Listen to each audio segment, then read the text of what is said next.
Morning. आज BA प्रथम वर्ष में इतिहास विषय में प्राचीन भारतीय इतिहास की जानकारी के स्रोतों का अध्ययन करेंगे। प्रथम वर्ष, द्वितीय वर्ष और तृतीय वर्ष तीनों में प्राचीन इतिहास, मध्यकालीन इतिहास और आधुनिक इतिहास, तीनों में जो पहला टॉपिक्स है वो है मध्यकालीन इतिहास के स्रोत, आधुनिक इतिहास के स्रोत और प्राचीन भारतीय इतिहास की जानकारी के स्रोत। और ये सबसे महत्वपूर्ण टॉपिक है। हर बार यूनिवर्सिटी के एग्जाम में इसके ऊपर एक ना एक सवाल जरूर आता है। तो आज हम प्राचीन भारतीय इतिहास की जानकारी के स्रोतों का अध्ययन करेंगे। जब हम इनके स्रोतों को पढ़ते हैं तो मुख्य रूप से इनके दो स्रोत हैं। पूरी जानकारी के स्रोतों को दो भागों में बांटा जाएगा। पहला होगा वो है पुरातात्विक स्रोत,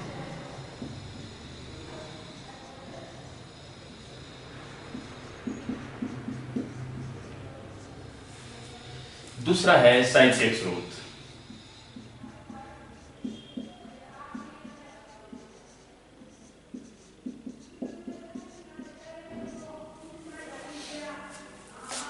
जब पुरातात्विक स्रोतों का विभाजन करते हैं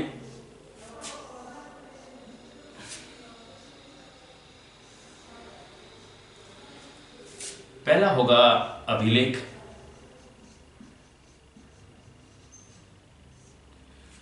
सेकेंड भाग में अपन पढ़ते हैं सिक्के, थर्ड में पढ़ते हैं भवन। मुख्य रूप से देखा जाए तो इसे स्थापत्य कला में कन्वर्ट कर देते हैं। स्थापत्य कला, मोहरे और सिक्के, यानी जो पुरातात्विक स्रोत है उनको जो विभाजित किया गया है उसमें पहला अभिलेख, दूसरा सिक्के, स्थापत्य कला, मोहरे और सिक्कों के रूप में, सॉरी सिक्के आ गए, चित्रकला।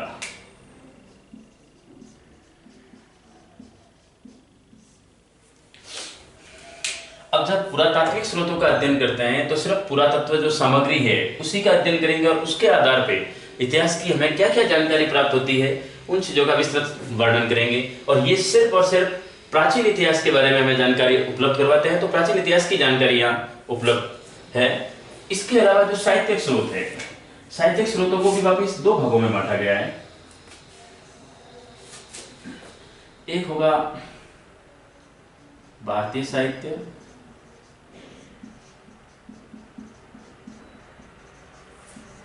और दूसरा होगा विदेशी साहित्य।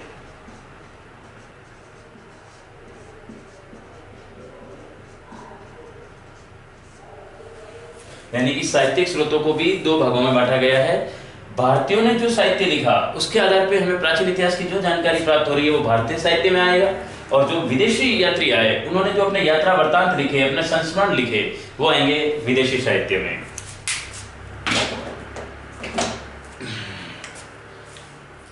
अब जब सबसे पहले अपन शुरुआत करते हैं अभिलेखों से। मोटे रूप में देखा जाए तो अभिलेख जो है, उन अभिलेखों के बारे में अपन सबसे ज्यादा पढ़ा है अशोक के बारे में। तो अशोक के अभिलेख बड़े प्रसिद्ध थे। वैसे यूं देखा जाए तो भारत में सबसे प्राचीन जो अभिलेख है वो अशोक के ही प्राप्त हुए हैं, लेकिन फिर भी अगर मुख्य रूप से देखा जाए तो अभिलेखों की शुरुआत ईरान से हुई है। और ईरान में एक राजा हुआ था दारा, जिसको डेरियस के नाम से भी जाना जाता है, उसने इसका प्रारंभ किया था। लेकिन भारत में इसका पूरा क्रेडिट अशोक को जाता है। अब अभिलेख में क्या था, शिलालेख, स्तंभलेख, लघु शिलालेख वगैरह ये सब बने हुए थे। लेकिन इसमें क्या है कि वो अपने राज्य की जानकारी उपलब्ध करवाता था। उस पर शिलालेखों पर अपना पूरा जो राजकीय कार्यकाल है, राज्य में कौन कौन सी घटनाएं घटित हुई है, उन सब का पूरा लेखांकन करवाता था। इसलिए वो शिलालेखों में, यदि शिला मिली तो शिलालेखों में, पत्थर नहीं मिले वहां स्तंभलेख खड़े कर दिए। तो अशोक के शिलालेख भी बड़े फेमस है।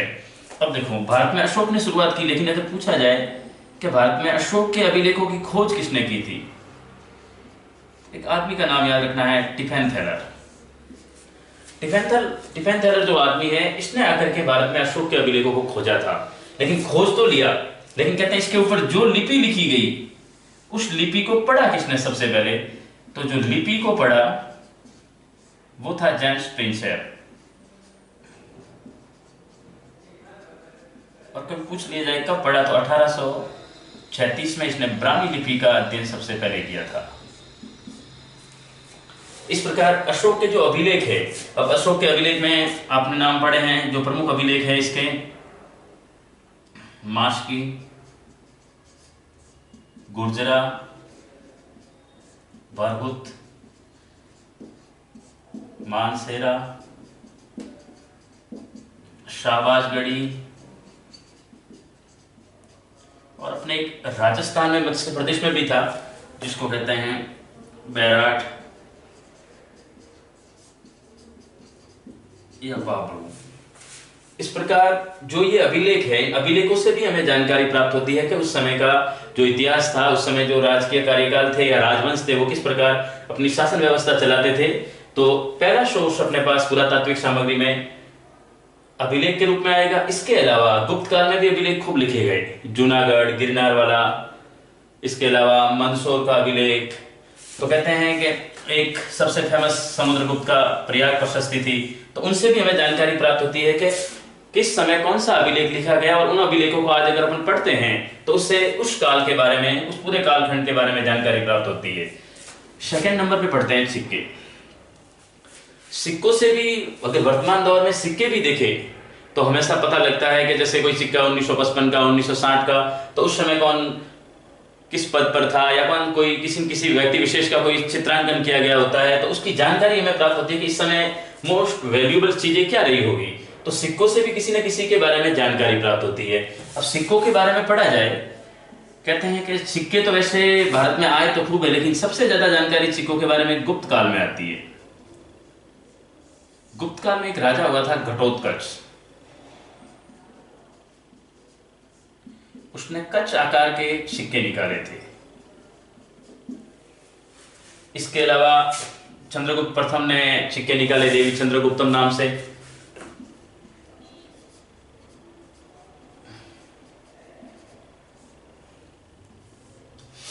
इंपोर्टेंट जो सिक्का है वो है समुद्रगुप्त का, और उसके जो चित्रांकन है उस सिक्के पर, उसमें चित्रांकन उसे दिखाया गया है वीणा बजाते हुए। इस प्रकार ये जानकारी प्राप्त होती है कि जैसे समुद्रगुप्त ही है तो संगीत का, कहते हैं कि संगीत उसे बहुत प्रिय था, तो इसकी जानकारी हमें सिक्कों से प्राप्त होती है। तो इस प्रकार सिक्के भी किसी इतिहास की जानकारी के प्रमुख सोर्स होते हैं। इसके अलावा पढ़ेंगे अपन स्थापत्य कला। स्थापत्य कला में भवन, मंदिर, स्तूप, इनसे हमें जानकारी प्राप्त होती है।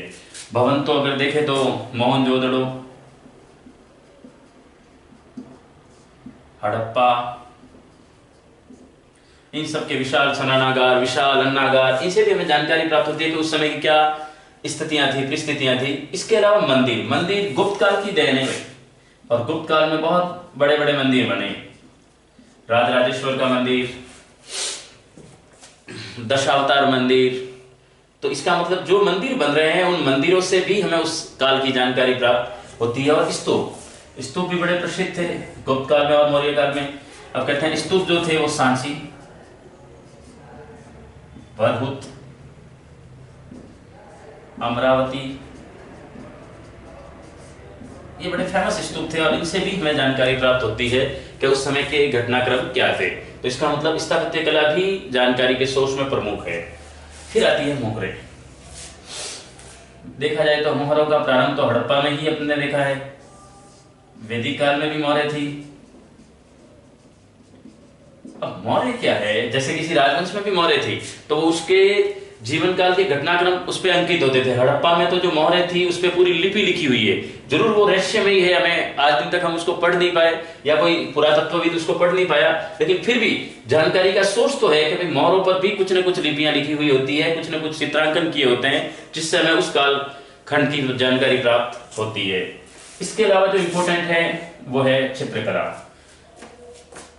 स्थापत्य कला और चित्रकला का एक मिक्स रूप देखा जाए तो वो है गुफाएं, यानी गुहालेख। अब जो गुफाएं हैं, आपने देखा है अजंता की गुफाएं बड़ी प्रसिद्ध थी, अजंता, एलोरा।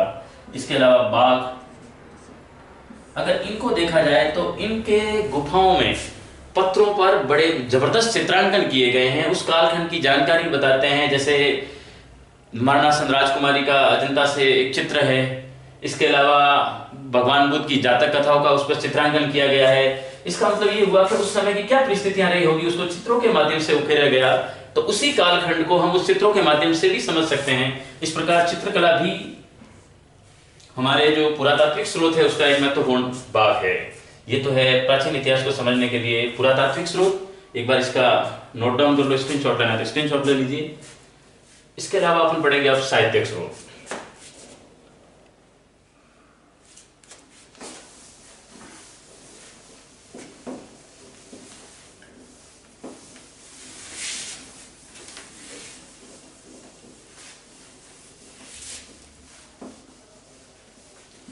एक बार मैं वापिस पूरा करता हूं।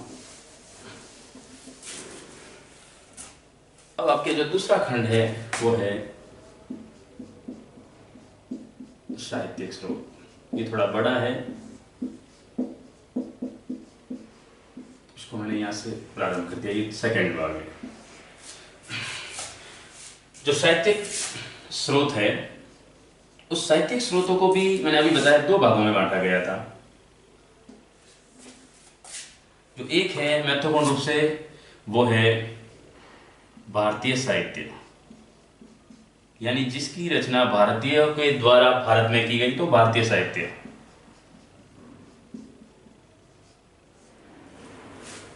एक वो सोर्स है जो विदेशी यात्रियों द्वारा लिखे गए, तो वो कहलाता है विदेशी साहित्य। सबसे पहले भारतीय साहित्य को पढ़ेंगे। भारतीय साहित्य भी वापिस अगर देखा जाए तो दो भागों में रूपांतरित है मोटे रूपों में। एक धार्मिक साहित्य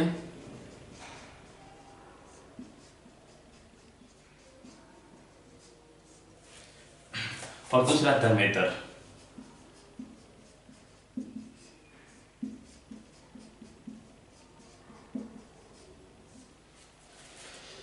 जो भारतीय धार्मिक साहित्य है उस धार्मिक साहित्य को अगर देखा जाए तो धार्मिक साहित्य भी उस समय तीन भागों में डिवाइड था। ब्राह्मण साहित्य,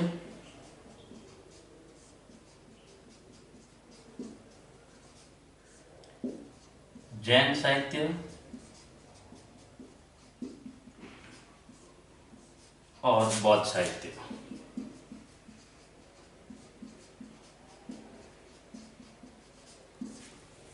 यानी कि साहित्यिक स्रोतों को दो भागों में बांटा गया है, भारतीय साहित्य और विदेशी साहित्य के रूप में।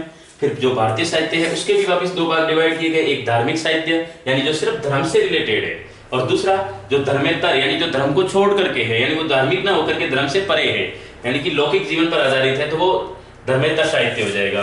अब जो धार्मिक साहित्य है वो भी वापस तीन भागों में है, ब्राह्मण साहित्य, जैन साहित्य और बौद्ध साहित्य।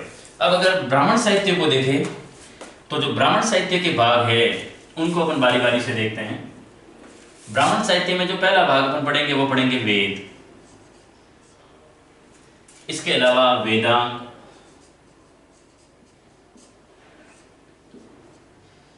वेदांग, उपनिषद, आरण्यक, वेदांत और लास्ट में अगर देखा जाए तो एक और है पुराण।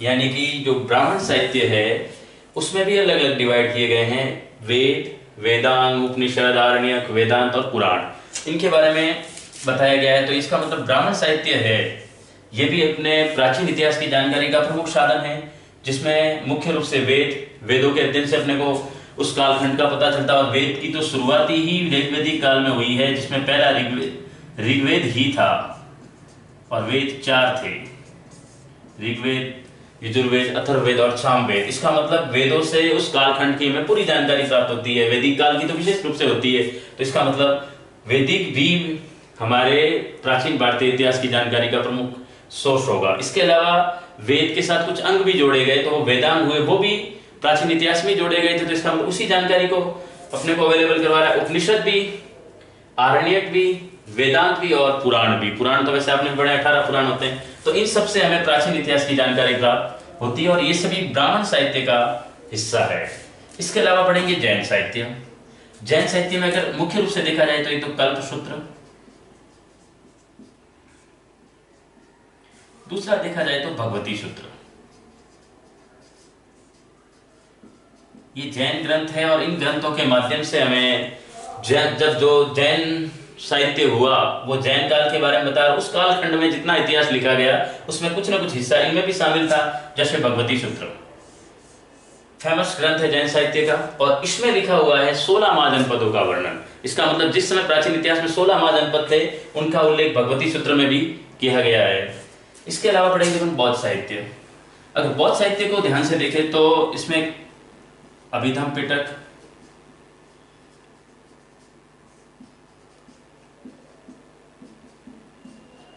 सुत्त पिटक,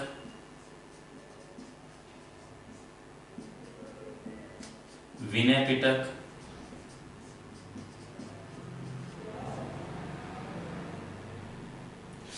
ये जो पिटक थे, पिटक इनके मुख्य ग्रंथ हुआ करते थे बौद्ध साहित्य में। तो कहते हैं इनके बारे में जब अपन स्टडी करेंगे तो इनसे बौद्ध काल का हमें पूरा कालखंड पता लग जाएगा। तो बौद्ध साहित्य भी जानकारी का प्रमुख सोर्स है। अभिधम पिटक में, सुत्त पिटक में और विनय पिटक में क्या, अभिधम पिटक में पूरा बौद्ध दर्शन दे रखा है, यानी बौद्ध दर्शन की जानकारी प्राप्त करनी है तो अभिधम पिटक के माध्यम से करेंगे। सुत्त पिटक में बौद्ध धर्म की शिक्षाओं का वर्णन है, यानी शिक्षाएं प्राप्त करनी है, बौद्ध धर्म की शिक्षाओं की जानकारी प्राप्त करनी है तो सुत्त पिटक में जाएंगे।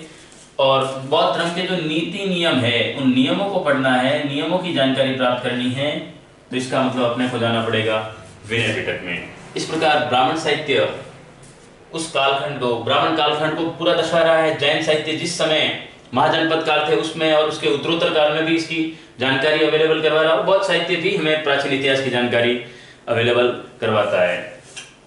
तो ये हुए प्रमुख धार्मिक साहित्य। अब दूसरा अगर देखा जाए तो धार्मिक साहित्य के अलावा धर्मेतर साहित्य है। एक बार इसको नोट कर लीजिए आप।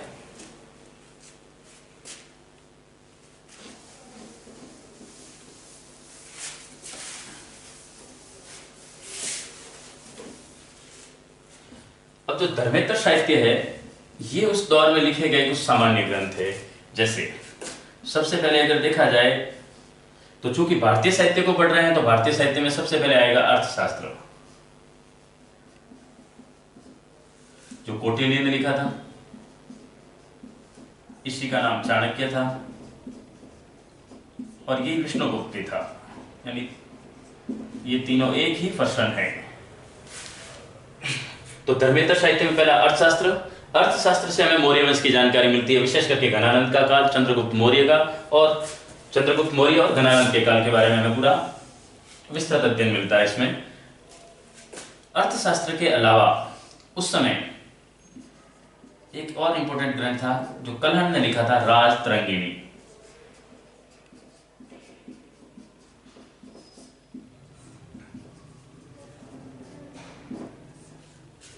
एक मुद्रा राक्षस लिखी गई थी विशाख दत्त द्वारा।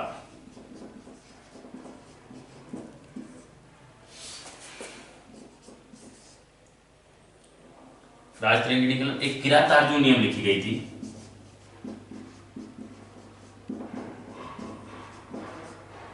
किरातार्जुनियम 12वीं का ग्रंथ है। इसके अलावा आपको पता है कालिदास आया जिसने अभिज्ञान शाकुंतलम,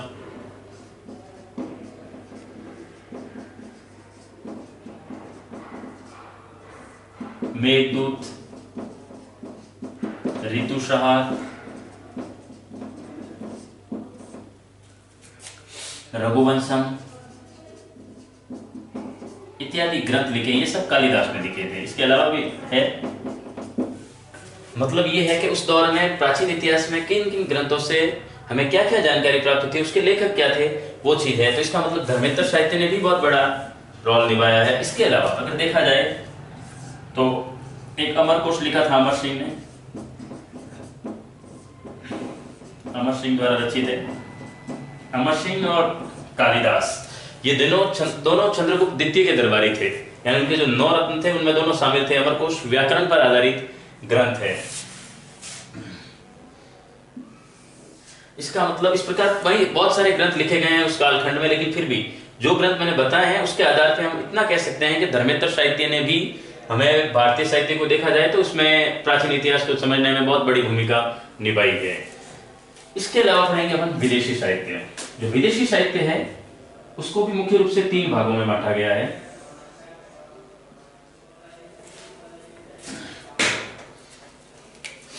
जो 3 भाग है उसमें पहला यूनानी या रोम, वहां से जो लोग आए उन्होंने जो साहित्य लिखा उनके आधार पे, विशेष करके ये यूरोपियन भी कहा जा सकता है जिन्होंने यूरोपियन ने जो लिखा वो। दूसरा देखा जाए तो चीनी यात्री आए भारत में,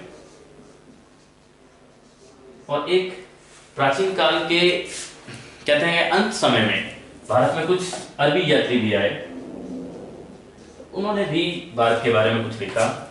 सबसे पहले यूनानी रोम, और उसमें देखें तो सबसे महत्वपूर्ण भाग है चंद्रगुप्त मौर्य के दरबार में आया था यूनान से एक, और जिसका नाम था मैगस्थनीज।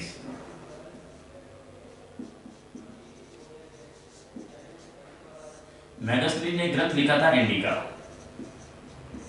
साफ बात है चंद्रगुप्त मौर्य के शासनकाल में आया, इसका मतलब चंद्रगुप्त मौर्य के शासनकाल का पूरा वर्णन कर रहा है। इसके अलावा भारत और यूनान के संबंध क्या थे,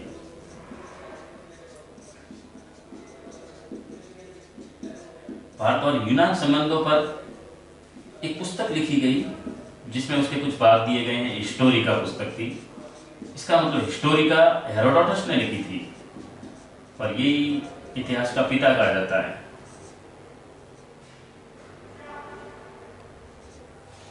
तो इसका मतलब हेरोडोटस भी यूरोपियन था। इसके अलावा और कुछ नाम पढ़े तो हम प्लिनी का पढ़ेंगे, डेरियस का पढ़ेंगे। तो ये सब क्या है, यूरोपियन थे, तो इसका मतलब ये विदेशी थे। तो इनके उन्होंने जो ग्रंथ लिखे उन ग्रंथों से भी हमें भारतीय इतिहास की जानकारी प्राप्त होती है। इसके अलावा चीनी यात्रियों में 3 बड़े प्रसिद्ध थे। वैसे देखा जाए तो फायान ने ग्रंथ लिखा था फायूकी, याद रह जाएगा, फा से फा, बाकी यू की। चाइनीज ग्रंथ है तो ऐसे लिखे गए हैं। फायान चंद्रगुप्त द्वितीय के शासनकाल में भारत आया, तो इसका मतलब चंद्रगुप्त द्वितीय के शासनकाल का पूरा वर्णन फायान कर रहा है। फायान के अलावा हैंसांग आया हर्षवर्धन के समय। हैंसांग ने भी एक ग्रंथ लिखा और उसके ग्रंथ का नाम है सीयूकी।